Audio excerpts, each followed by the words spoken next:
¿Qué tal? Muy buenas tardes, bienvenidos a una nueva edición informativa en este miércoles 3 de abril.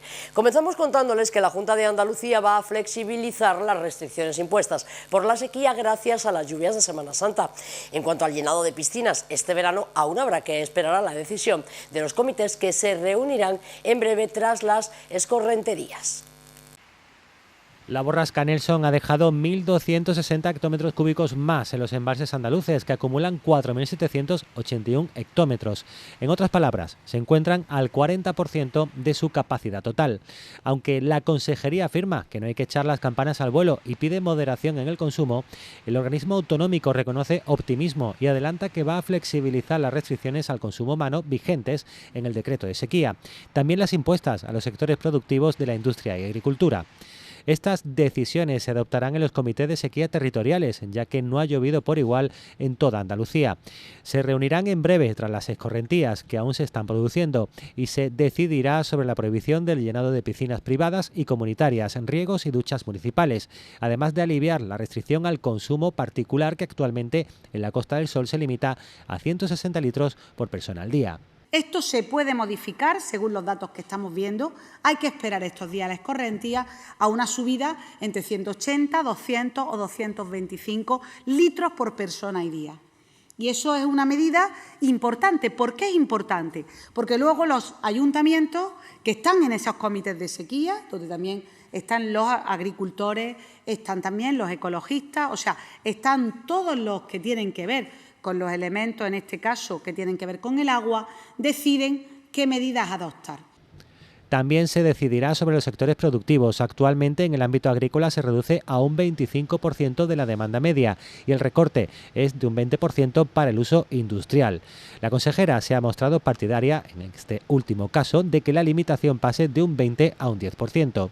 Que en cuencas mediterráneas también, que tiene una situación más extrema, mejoraremos en la medida de nuestras posibilidades la dotación que tenemos en algunas zonas de 5 hectómetros, donde llegaremos a más en esas propuestas de las cuencas que en estos momentos están estableciendo los comités de sequía. A pesar de la futura flexibilización de las medidas de ahorro, Crespo ha abogado por la ejecución de las actuaciones de mejora y dotación de infraestructuras hídricas contempladas en los decretos de sequía. Por último, la llegada de agua en barco ya fue descartada el pasado lunes por el propio presidente andaluz, pero matiza que será una opción en caso de avería, como lo ocurrido en Nochevieja en Almería por un problema con la desaladora de Dalías. Y la Junta ha recordado a los contribuyentes andaluces las deducciones que pueden aplicarse en el IRPF. En nuestra comunidad se pueden deducir el alquiler y la compra de viviendas, el aprendizaje de idiomas o el nacimiento de hijos, entre otros. Este 3 de abril arranca la campaña de la renta de 2023 en todo el país y la Junta de Andalucía ha informado de las deducciones que los contribuyentes andaluces pueden aplicarse en su declaración, muchas de las cuales dependen de que hagan constar determinadas circunstancias personales. Así, muchas de las medidas de bajadas de impuestos acordadas por el Gobierno andaluz son de aplicación automática, como las propias de las tarifas del IRPF, la deflactación de los primeros tramos de tributación o el incremento de los mínimos personales y familiares exentos.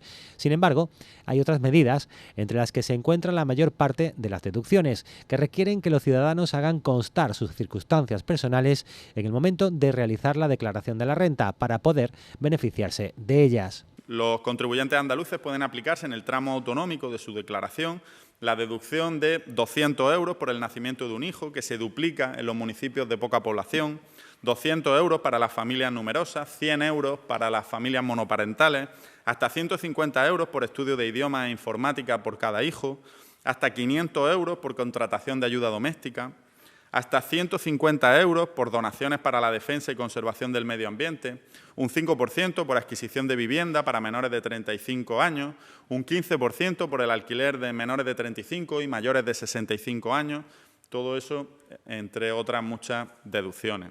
El listado completo pueden consultarlo en la página web de la Junta de Andalucía, dentro de la Consejería de Economía, Hacienda y Fondos Europeos, en el apéndice Renta 2023.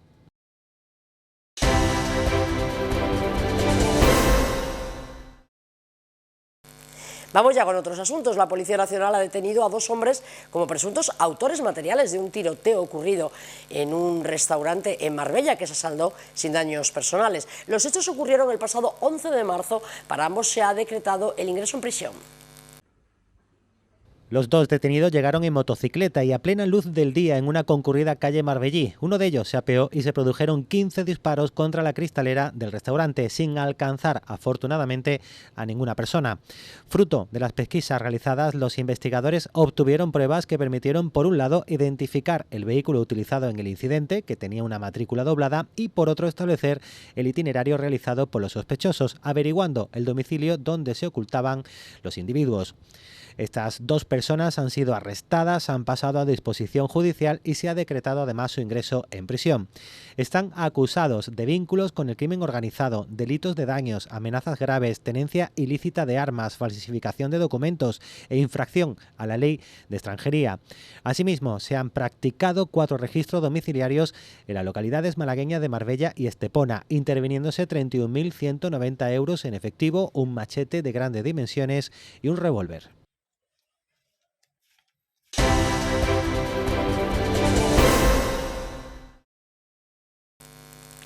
El Pleno de Málaga aprueba crear un centro cívico en el Hospital Noble con uso social y sanitario. Antes deberá construir un nuevo edificio que sirva de sede para la empresa municipal de aguas.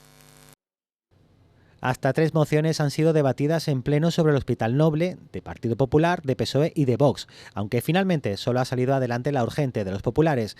En concreto, ha sido aprobado que el Pleno respalda el compromiso recogido en el programa de gobierno con el que el Partido Popular concurrió a las pasadas elecciones municipales, de crear un centro cívico en el Hospital Noble con un espacio dedicado a las personas mayores de la zona, así como usos sanitarios coordinados por el Centro de Salud del Limonar y en dependencia de este. También respalda que el equipo de gobierno promueva una reorganización de sus servicios que pasa por construir una nueva sede para la empresa EMASA, así como dotar de otra sede a gran parte de los servicios municipales que actualmente se encuentran en la casona del parque y no podrán realojarse en el Hospital Noble. Todo ello al objeto de que el antiguo hospital tenga un uso vecinal y asociativo, así como relacionado con la salud, y de que la casona recupere su proyecto arquitectónico original sin los añadidos posteriores, y con ello su uso cívico y social también, para toda la ciudadanía malagueña que pueda visitarlo y acudir a actividades culturales de acuerdo a su condición de VIC. Y el Pleno del Ayuntamiento de Málaga ha aprobado la nueva ordenanza reguladora que simplifica las tareas administrativas. También favorecerá la celeridad y agilidad en la gestión de las prestaciones. Esta nueva normativa no solo incrementará la rapidez en la gestión de estas prestaciones, sino también aumentarán las cuantías máximas de concesión en varias tipologías de ayudas y una actualización anual en función de la subida del IPC. El expediente ha sido validado con los votos favorables del grupo del PP, la abstención de Vox y el rechazo de PSOE y Con Málaga. Estas prestaciones, que son gestionadas por los centros de servicios sociales comunitarios de los distritos y se conceden por prescripción técnica, van destinadas a apoyar a personas, unidades familiares y de convivencia con carencia de recursos económicos, que se encuentren expuestas a situaciones sociales sobrevenidas, que pongan en riesgo la cobertura de sus necesidades básicas. Se trata, por tanto, de un recurso para la atención a situaciones coyunturales de necesidad. El Ayuntamiento destina a estas prestaciones una media de 5,5 millones de euros anuales. En este sentido, los objetivos de estas prestaciones son prevenir situaciones de riesgo de exclusión social por circunstancias sobrevenidas, favorecer la permanencia en la vivienda habitual, facilitar el acceso a un alojamiento alternativo, prestar una atención inmediata ante situación de urgencia y emergencia social y prevenir situaciones de riesgo social en menores derivadas de la carencia de recursos económicos. La nueva ordenanza, tramitada por el área de Derechos Sociales, se enmarca en la modernización de los servicios y en la mejora permanente de la atención a la población, con especial atención a las personas en situación de vulnerabilidad.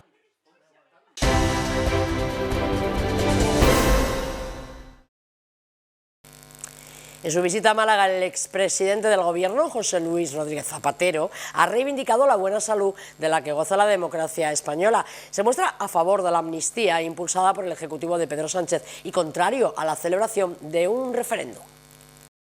Pues que es un paso positivo, que la democracia se reconoce a sí misma en su autoridad, en su seguridad, en su generosidad, cuando intenta contribuir a que un conflicto pues entre en una fase de racionalidad política, de diálogo. Pienso que va a ser positivo, pienso que es valiente por parte del gobierno del presidente Sánchez, y casi siempre en democracia las cosas cuando se hacen con valentía tienen recompensa. El expresidente del gobierno del PSOE ha sido el protagonista de la conferencia llevada a cabo en la Facultad de Económicas y Empresariales, bajo el título La democracia como promesa abierta. José Luis Rodríguez Zapatero afirma que a la democracia le es imprescindible la libre discusión, la libertad de opinión, refiriéndose también al principio de responsabilidad del poder. Pero ha considerado que, en su opinión, la democracia tiene como principio inmanente la pacificación, que es convivir y unir. Y la mejor herramienta es el diálogo. En cuanto al incremento bélico, Zapatero ha citado a María Zambrano al señalar que todo extremismo destruye lo que afirma, y ha vuelto a reivindicar la figura de la filósofa beleña, expresando su satisfacción por haber podido influir para que la estación de tren de Málaga lleve ese nombre durante su paso por la presidencia. En el turno de preguntas se han abordado temas como la amnistía en Cataluña, la situación política de Venezuela, el papel de las universidades, que a su juicio son decisivas para la democratización social, al talento de España en materias como la cultura, y también al sistema de ciencia, del que ha dicho que está aún lejos de lo que son los países más avanzados. Más asuntos, les contamos que comienza la temporada alta de cruceros en el puerto de Málaga. Un total de 98 buques visitarán el recinto portuario entre los meses de abril y junio. Comienza una de las temporadas altas para el turismo de cruceros en el puerto de Málaga, la primavera. El recinto portuario prevé recibir más de 142.000 pasajeros en 98 escalas durante los 3 próximos meses. Como dato relevante, más de la mitad de estas escalas, concentradas entre los meses de mayo y junio, corresponden a navieras de lujo y premium, continuando así con la tendencia al alza de este tipo de turismo. Asimismo, cabe destacar que la mayoría de las 8 escalas en base que se prevén entre los meses de abril y junio pertenecen a este tipo de compañías exclusivas. Un total de 8 buques visitarán por primera vez el puerto de Málaga durante la primavera. La primera escala ya se ha producido estos días y a ella le seguirán otras correspondientes a las compañías MSC Cruceros y Virgin Cruise, entre otras. Además, durante este periodo el puerto de Málaga acogerá un máximo de 3 cruceros al día, salvo el 21 de abril y el 21 de mayo, en el que coincidirán hasta 4. Esta distribución de las escalas permitirá, por tanto, una diversificación de las excursiones y el control sostenible del flujo turístico que entra por vía marítima. Madre Coraje se transforma en fundación tras más de 30 años como asociación para dar continuidad a sus acciones sociales. Esta nueva personalidad jurídica persigue dar mayor estabilidad y reconocimiento a la entidad social. Madre Coraje lleva meses inmersa en la transformación de su personalidad jurídica de asociación a fundación, con el objetivo de crecer en sostenibilidad, aportando mayor seguridad jurídica y continuando con sus acciones humanitarias, educativas y de cooperación internacional. A finales de 2023, Madre Coraje firmó ante notario la cesión global de activos y pasivos de la asociación a la fundación y ya está inscrita en el registro de fundaciones.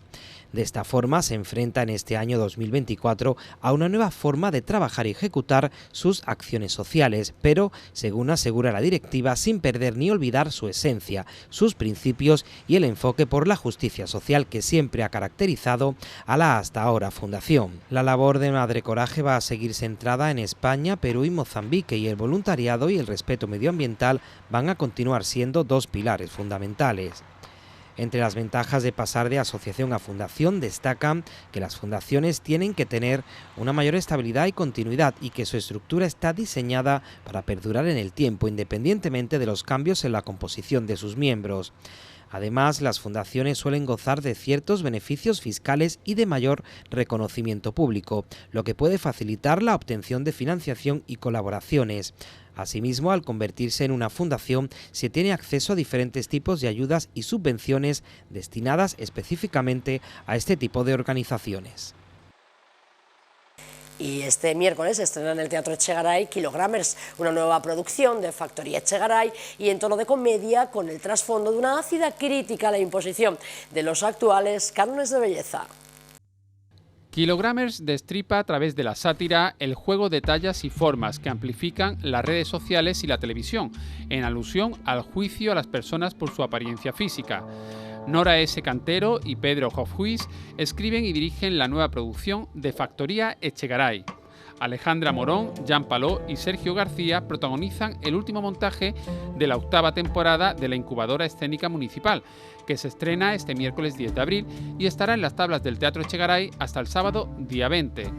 ¿Quién no ha sufrido insultos o menosprecios por su cuerpo? ¿Quién no ha insultado, rechazado o acosado a alguien por su imagen? ¿Por qué no nos creemos con derecho a juzgar a los otros por su apariencia física? ¿Por qué debemos soportar esta epidemia de bulimia, anorexia, rechazo social y depresión? Factoría Echegaray es una iniciativa de Málaga Procultura, con la que se producen obras escénicas desde la temporada 2016-2017. En sus 7 temporadas ya finalizadas y la 8ª en curso, el vivero teatral y dancístico municipal ha producido y estrenado 51 montajes. Kilogramers hará el número 52. Las entradas para Kilogramers están a la venta por 15 euros con oferta de 2x1 en todos los pases.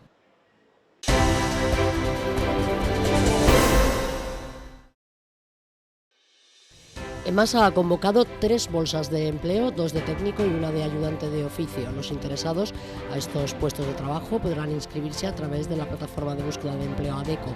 Estas 3 bolsas de empleo son de contratación temporal y los interesados tienen hasta el 20 de abril para inscribirse.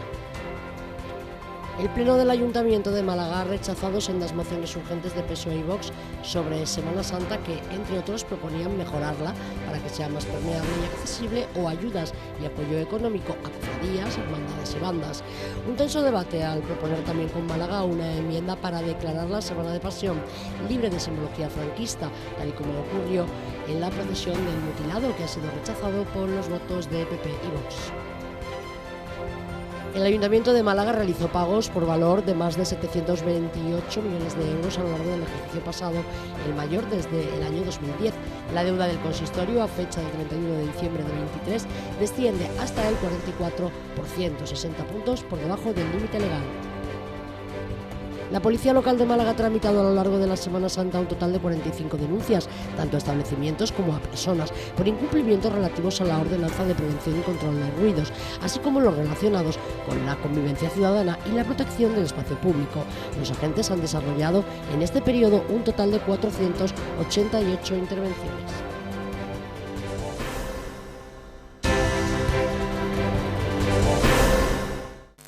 Tiempo ya para la actualidad deportiva. Este miércoles 3 de abril se cumple el 120 aniversario del fútbol malagueño. El primer partido se jugó en un campo ubicado frente al Hospital Noble y congregó a más de 3.000 aficionados. Nuestra capital fue la segunda localidad andaluza en acoger un partido de fútbol. La primera fue Huelva, provincia donde los mineros ingleses introdujeron el deporte rey en España, con el Recreativo como decano del fútbol patrio. Este 3 de abril se conmemora el 120 aniversario del primer partido en nuestra ciudad, todo un acontecimiento para la época que cayó en Domingo de Resurrección de 1904.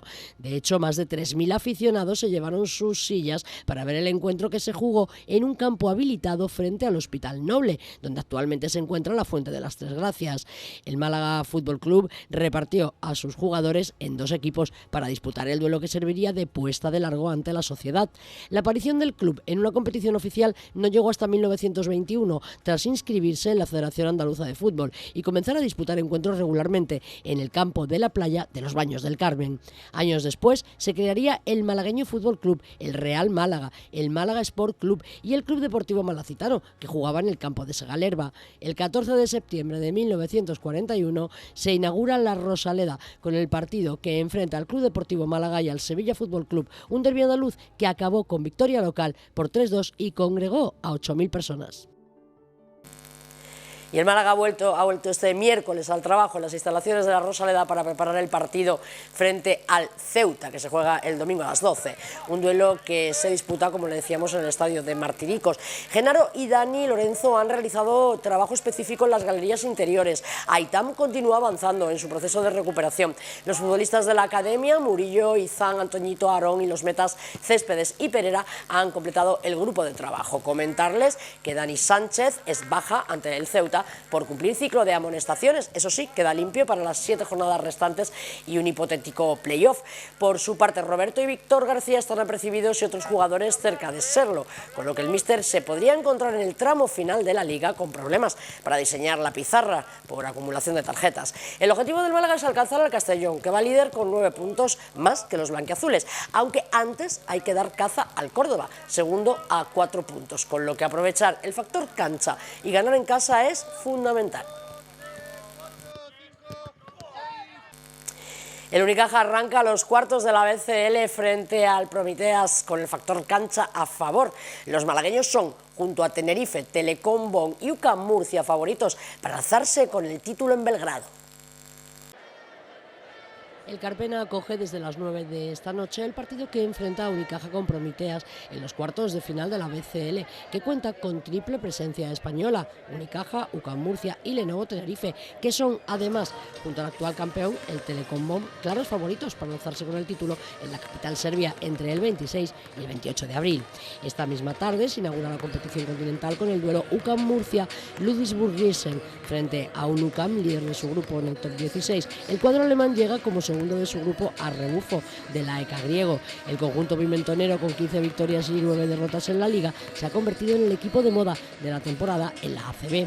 El Telecom Bonn, que defiende título con el genio Shores a la cabeza, tendrá como rival al Peristeri griego liderado por Joen Rangland, que está muy cerca de establecer otro récord, convirtiéndose en el primer jugador con 8 dobles figuras en una sola temporada de la BCL. El cuadro griego, dirigido por el conocido Vasilis Spanoulis, alcanzó los cuartos de final por primera vez en su historia. El Lenovo Tenerife también se la juega esta noche ante un Tofaş Bursa, que fue segundo en el grupo del Unicaja en la liguilla del Top 16.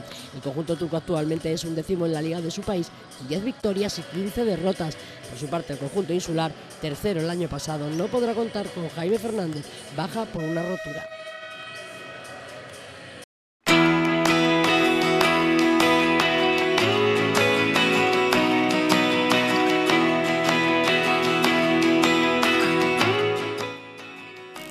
Previsión meteorológica: por la tarde tendremos nubes y claros, con temperaturas en torno a los 21 grados, con vientos de noroeste. Durante la noche, cielos despejados, con temperaturas que bajan hasta los 15 grados.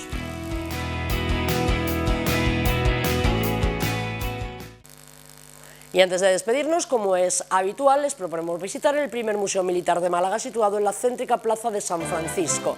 Allí podrán disfrutar de un didáctico viaje a la historia militar de España a lo largo de medio siglo. Se trata de la colección particular de Javier Chaos, que atesora material que va desde el reinado de Alfonso XIII, pasa por la Segunda República, abarca la División Azul y llega hasta la Guerra Civil. Podemos encontrar, entre otras piezas, maniquíes ataviados con un uniforme de gran gala del ejército español perteneciente a 1909, un traje militar de la primera campaña de África o un uniforme de rayadillo de Cuba y Filipinas. Pueden visitar la muestra de martes a domingo en horario de 10 de la mañana a 2 de la tarde. Con estas imágenes nos despedimos, que sigan disfrutando de la jornada. Nos vemos mañana. Hasta luego.